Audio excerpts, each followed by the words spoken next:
What's up, guys? I got asked to do a video about shadow boxing and how to shadow box the proper way. Shadow boxing to me is very important. I came from a boxing background, and it took me multiple coaches to finally learn how to shadow box the right way as well, because I feel like a lot of people don't teach it right, and I feel like, especially in MMA, a lot of people don't teach it because they don't prioritize it.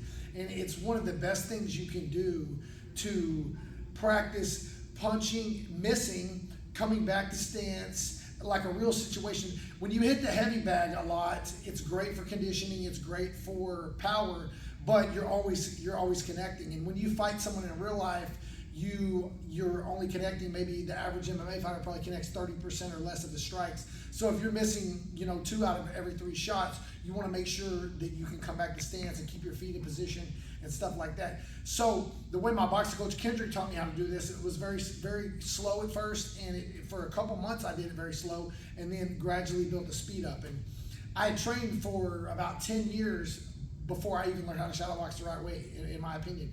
So basically, you're here, feet shoulder width apart, maybe slightly more, gloves touch your cheeks. You're not always gonna fight this tight right here like this. Sometimes you're gonna be out more, but for starters, I would say go here. Keep your pinkies turned in. This is good defense, this is bad defense. You can get knocked out having your hand up if your hand's turned out like this.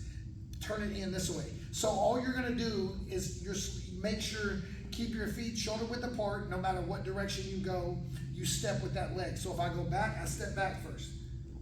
I go forward, left, right, I can pivot, I can roll. So when I'm punching, I'm here just like this. I start off this slow for probably a couple of months. Full extension. Touch your cheeks, bring it back to your cheeks. The main thing I see new people and then people that don't learn the right way, which I was one of them, is T-Rex arms. Like MMA guys, boxers make fun of MMA guys because a lot of them shadow box like this. They think they're doing something, but they're T-Rex arms.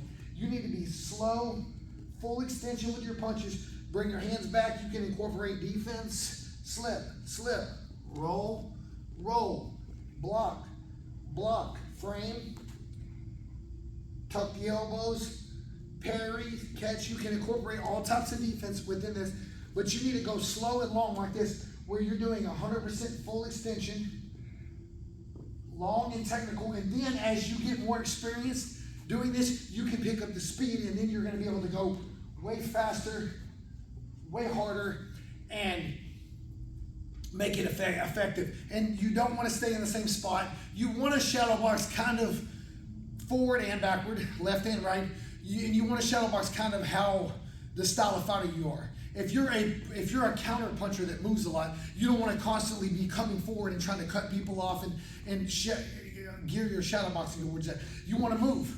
You want to make yourself a mover. If you're a pressure fighter, you don't want to be a mover. You need to gear your shadow boxing for your temperament and the way you fight, if that makes sense. But start off, gloves touch your cheeks, very slow, until you get full extension and you get used to, until this full extension right here, especially on the straight punches, but even the hooks, you don't want to hook way back here. Their head's not going to be there. Their head's there. Make sure you're being long with any of your hooks, your uppercuts. Once you get this down very slow, you can slowly increase the speed and you can get very effective at shadow boxing.